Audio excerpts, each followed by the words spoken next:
Welcome back guys. आज हम पढ़ने वाले हैं द मर्डर ऑफ रॉगर एक्रोइड। ये अगाथा क्रिस्टी के द्वारा लिखी हुआ एक स्टोरी है। ठीक है, तो इसमें डॉक्टर जेम्स से स्टार्ट होती है। वो विजिट करने जाते हैं मिसेस फेराज के, जो कि विजिट से पहले ही मर चुकी होती है। उन्होंने स्लीपिंग पिल्स लेके सुसाइड किया होता है। तो अब डॉक्टर जेम्स की एक सिस्टर है कैरोलिन, तो वो उस पूरे गांव का न्यूज़ बॉक्स है। अगर उसको कुछ चीज़ पता होती है तो वो 1 घंटे में 2 घंटे में पूरे गांव में फैल जाएगी। ठीक है, तो डॉक्टर जेम्स डिसाइड करते हैं कि मैं अपनी बहन को नहीं बताऊंगा कि फराज ने सुसाइड कर लिया।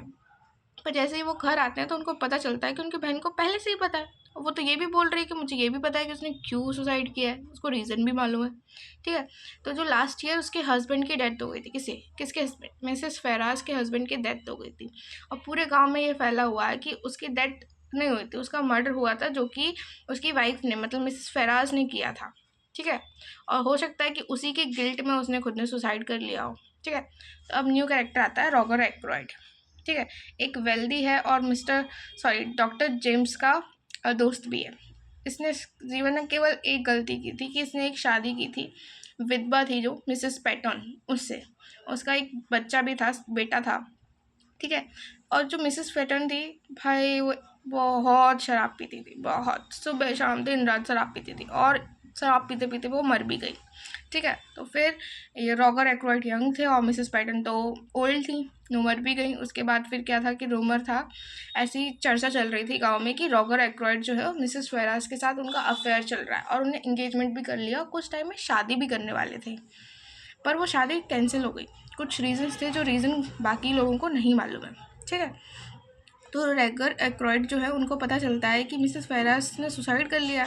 तो बोलते हैं कि ऐसा तो हो ही नहीं सकता, वो लेडी सुसाइड नहीं कर सकती। ठीक है, और फिर वो डॉक्टर जेम्स से पूछते हैं क्या ये सच है कि उसने सच में सुसाइड कर लिया है। तो डॉक्टर जेम्स बोलते हैं कि हाँ यही सच है, उसने सुसाइड कर लिया। तो फिर जो रॉगर एक्रोइड है वो इन्वाइट करता है डॉक्टर जेम्स को डिनर के लिए, कि हमेशा खुशी में इनवाइट करें ज़रूरी नहीं है। अब उसको दुख था तो उसने तो भी अपने दोस्त को इनवाइट कर लिया कि साथ में बैठेंगे बातें करेंगे। ठीक है, फिर एक नया कैरेक्टर आता है हरक्यूल पैरेट, जो कि एक डिटेक्टिव है जो अब रिटायर हो चुका है। ठीक है, अब वो फार्मिंग करने के लिए आया हुआ है, और जो डॉक्टर जेम्स का घर है उसी के पास में उसने एक फार्म ले रखा है। अभी तक कैरोलिन को भी नहीं पता है कि ये कौन है। ठीक है, अब डॉक्टर जेम्स से वो मिलता है तो दोनों लोगों की दोस्ती हो जाती है। फिर कैरोलिन आती है, उन लोगों की बातचीत चल रही होती है, तो कैरोलिन आती है बीच में, बोलती है कि जो रेल्फ है एक्रोइड का स्टेप्सन, ठीक है, सौतेला बेटा, तो उसने एंगेजमेंट कर ली है किसकी, अपनी कज़न के साथ। और ये बोल रहा है कि मैं बहुत जल्दी रिच होने वाला हूँ, जब ओल्ड मैन डाई मतलब बुढ़ा मरेगा तो मैं रिच हो जाऊँगा। अब बुढ़ा से सेंस क्या है, उसके फादर रॉगर एक्रोइड हो गए। तो अब देखो, राल्फ को अपनी ज़िंदगी में केवल एक ही डर था कि वो अपने पापा से डरता था कि अगर वो गुस्सा हो गए तो उनको कुछ भी पैसा नहीं मिलेगा, राल्फ को कोई पैसा नहीं मिलेगा। ठीक है, तो अब डिनर टाइम होता है, डॉक्टर जेम्स आते हैं अपने ब्लैक बैग को लेके हाथ में। तो जो सेक्रेटरी है रॉगर एक्रोइड का, वो पूछता है भाई आज तो डॉक्टर साहब आप ये ब्लैक बैग छोड़ देते हैं, अपना बैग आज की क्या ज़रूरत है इसकी। तो डॉक्टर बोलता है कि क्या पता कब किस चीज़ की ज़रूरत पड़ जाए। ठीक है, तो फिर वो सेक्रेटरी वहाँ से फिर चला जाता है। फिर दोनों दोस्त आपस में बैठ के बातें कर रहे होते हैं। तो रॉगर है वो ये बताता है, सेड था, और डॉक्टर को ये बताता है कि जो मिसेस फेरास है उनने मेरे को बोला था कि मुझे कोई ब्लैकमेल कर रहा है, और उनने ये भी बताया था मुझे कि मैंने लास्ट ईयर अपने हस्बैंड का मर्डर कर दिया था। और जैसे कि वो गिल्ट में भी थी, और उसको क्या थी, वो मेरे से शादी करना चाहती थी, रॉगर से शादी करना चाहती थी, इसलिए उसने अपने हस्बैंड को मार दिया था। जैसे कि वो रॉगर से बहुत ज़्यादा प्यार करती थी, पर जब रॉगर ने उसको पूछा शादी के लिए तो उसने मना कर दिया और बताया कि मुझे कोई ब्लैकमेल कर रहा है। उसके बाद उसने सुसाइड कर लिया। जो मिसेस फेराज हैं उनने एक लेटर भी भेजा था रॉगर को, जो कि उसने अब पढ़ना स्टार्ट किया। अभी तक पढ़ा नहीं था, डॉक्टर के सामने ही वो पढ़ना स्टार्ट किया और इमोशनल हो गया, क्योंकि उसमें ऐसा लिखा था कि ये मेरे ही बुरे कर्मों की सज़ा है कि मैं अब तुमको छोड़ के जा रही हूँ, मैं अब तुम्हारे साथ नहीं रह सकती, मैं ये दुनिया छोड़ के जा रही हूँ। मतलब उसने स्टार्टिंग में कुछ इतना ही लिखा था। अब वो पढ़ के जो रॉगर है वो इमोशनल हो गया, फिर वो उस लेटर को पढ़ नहीं पाया। ठीक है, उसने बाकी का अधूरा छोड़ दिया। और जो डॉक्टर था वो भी सुन ही रहा था। डॉक्टर बोलता है कि आगे पढ़ो, शायद उसमें वो ब्लैकमेलर का नाम लिखा हो, आगे पढ़ो। तो फिर वो फरार मना कर देता कि नहीं मैं नहीं पढ़ पाऊँगा इसको, मतलब रॉगर मना कर देता कि नहीं अब मेरे से नहीं पढ़ा जाएगा। ओके, ठीक है, तो 8:50 का टाइम हो रहा होता है, डॉक्टर कमरे से बाहर निकलता है और चला जाता है। उसके 1 घंटे बाद डॉक्टर का फ़ोन बजता है। उस पे कोई बोल रहा होता है कि जो रॉगर एक्रोइड है उसका मर्डर हो गया है। तो जो कैरोलिन और डॉक्टर है वो भागते-भागते रॉगर के घर पहुँचते हैं और देखते हैं कि जो रॉगर है वो डेड पड़ा हुआ है और उसके गर्दन में पीछे से खंजर पूरा घुपा डला हुआ है, लाइक दिस। ओके, फिर पुलिस आती है। अब वो सस्पेक्ट करती है कि मर्डर हुआ है, फिर लोगों से गवाही वगैरह लेती है, पूछती है, तो उसको पता चलता है कि 30 मिनट पहले तक तो आवाज़ें आ रही थी, तो इसका मतलब है 30 मिनट पहले ही इनका मर्डर हुआ है। ठीक है। अब जो विंडो थी, उस कमरे की खिड़की थी, वो खुली हुई थी और उस पर जूतों के निशान थे। ठीक है। और 8:50 तो डॉक्टर वहाँ पे था और 9:15 तक तो जो सेक्रेटरी था वो रॉगर की आवाज़ सुन रहा था।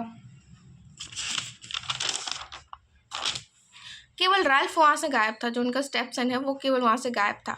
और जो फ्लोरा है, ठीक है, जो उसकी होने वाली रैल्फ की होने वाली वाइफ है, वो डॉक्टर के पास जाती है, ये नेक्स्ट डे की बात है, और उनसे बोलते हैं कि हमको हरक्यूल से, जो कि डिटेक्टिव है, उससे हेल्प लेनी चाहिए, क्योंकि मुझे लगता है कि जो रैल्फ है वो बेकसूर है। ठीक है, फ्लोरा को ऐसा लगता है।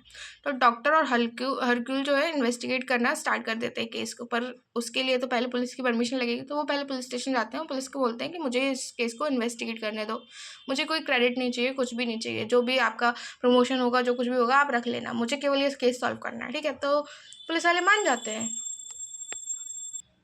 तो अभी तक केस में क्या चल रहा था? अभी तक फिंगरप्रिंट टेस्ट किया जो किसी से मैच नहीं हुई, और रेल्फ तो गायब भी है, तो हो सकता है उससे मैच हो जाए। जो फुटप्रिंट थे वो सेम थे रेल्फ के जूतों से, जैसे कि जो रबर के शूज़ पहनता था रेल्फ, और सेम वही फुटप्रिंट थे। तो हो सकता है किसी और के पास भी हो वैसे शूज़, ज़रूरी तो नहीं कि दुनिया में रेल्फ के पास ही है। तो हो सकता है किसी ने उसको मुजरिम बनाने के लिए वहाँ रेल्फ के शूज़ के निशान छोड़े हों। ठीक है। जो हरक्यूल था उसने पूरा एक एक माइनर डिटेल को इन्वेस्टिगेट किया कि जो ऑन फायर चल रही थी रूम में, वो तेज़ थी या धीमी थी, लाइट ऑन थी या ऑफ थी। और ये उसने ये बोला कि जितने भी सस्पेक्ट हैं वो सब कुछ ना कुछ छुपा रहे हैं मुझसे, और ये सच भी था।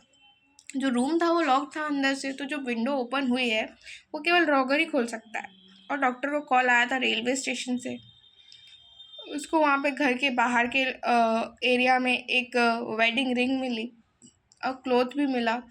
और उसके बाद क्या, रॉगर की विल सामने आती है जिसमें रेल्फ को सबसे ज़्यादा पैसा मिलता है, पूरी वेल्थ मिलती है। उसके बाद फ्लोरा को भी कुछ पार्ट मिलता है, और इसीलिए जो रेल्फ है वो फ्लोरा से शादी करने वाला था, क्योंकि उसको वो पार्ट भी चाहिए था पैसे का। ठीक है। और जो सेक्रेटरी है वो बोलता है कि यहाँ से पैसे चोरी हुए हैं, जो कि पैसे उर्सुला ने चुराए थे। ठीक है। अब हरक्यूल सेड अब जो हरक्यूल है वो बोलता है कि रेल्फ ने मर्डर नहीं किया है, रॉगर का मर्डर रेल्फ ने नहीं किया है। ठीक है। तो जो उसने बात बोली थी कि सब कुछ ना कुछ छुपा रहे थे, तो वो ये था कि जो फ्लोरा की मदर थी उसने घर से सिल्वर के बर्तन चोरी किए थे, क्योंकि उसके पास बहुत ज़्यादा कर्जा था, तो उसको हटाने के लिए उसने और बर्तन चोरी किए। जो फ्लोरा थी उसने पैसे चोरी किए, और जो अर्सला थी जिस पे मेड थी, जो अर्सला, उस पर चोरी का इल्ज़ाम था। उसने चोरी नहीं की थी, पर उसने रेल्फ से शादी कर रखी थी, और जब उसको पता चलता है कि रेल्फ फ्लोरा से शादी करने वाला है, तो वो अपनी वेडिंग रिंग को फेंक के बाहर आ जाती है। तो वही वेडिंग रिंग हरक्यूल को मिली होती है। जो हरक्यूल पैरेड है वो एक मीटिंग रखता है, उसमें रेल्फ को वो सामने लेके आता है। रेल्फ को हरक्यूल ने ही अपने छुपा के रखा हुआ था। अब बोलता है कि मुझे पता है कि जो रियल मर्डर है वो कौन है, या तो तुम खुद से आ जाओ, या फिर मैं तो कल प्रूफ कर ही दूंगा कि तुम मर्डरर हो, कल मैं सबके सामने बता दूंगा। ठीक है। तो वहाँ से फिर सारे लोग चले जाते हैं, केवल डॉक्टर और हरक्यूल बचते हैं। दोनों बैठे होते हैं, तो डॉक्टर हरक्यूल जो है वो बोलता है मुझे पता है मर्डर तुमने ही किया है, और जो कॉल आया था रेलवे स्टेशन से, मुझे वही खटक रहा था स्टार्टिंग से ही कि तुम्हें कोई रेलवे स्टेशन से फ़ोन क्यों करेगा। आपने तो बहुत अच्छी प्लानिंग की डॉक्टर्स। ठीक है। जो काला बैग लेके गए थे आपने, उसमें टेप रिकॉर्डर लेके गए थे, उसमें आपने वो टेप रिकॉर्डर से पहले आवाज़ रिकॉर्ड की रॉगर की, उसके बाद उस टेप रिकॉर्डर को वहीं छोड़ दिया, जिससे कि 9:30 बजे तक रॉगर की आवाज़ आती रहे। ठीक है।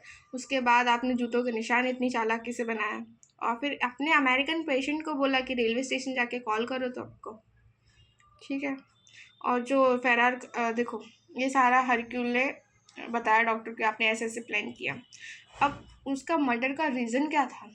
डॉक्टर डॉक्टर ने जो रॉगर का मर्डर किया उसका रीज़न क्या था? उसका रीज़न था वो मिसेस फेरार का लेटर जिसमें ब्लैकमेलर का नाम था, और ब्लैकमेलर कोई और नहीं, डॉक्टर ही था। तो अब वो डॉक्टर को बोलता है कि तुम्हारे पास दो चॉइसेस है, या तो कल मैं पुलिस को ले लूँगा और तुम अरेस्ट हो जाना, फिर जो सज़ा चलेगी, जो भी बदनामी होगी तुम्हारी होती रहेगी, या फिर तुम उसकी तरह मिसेस फेराज की तरह स्लीपिंग पिल्स खा लो, क्योंकि जो तुम्हारी बहन है वो बहुत इनोसेंट है, वो झेल नहीं पाएगी कि उसके भाई ने मर्डर किया है, मर्डर किया और एक ने सुसाइड किया तुम्हारी वजह से। तो फिर जो डॉक्टर है वो स्लीपिंग पिल्स लेके मर जाता है, वो ये सेकंड ऑप्शन सिलेक्ट करता है। तो डॉक्टर के मरने से स्टोरी भी एंड हो जाती है यहीं पे। Thank you.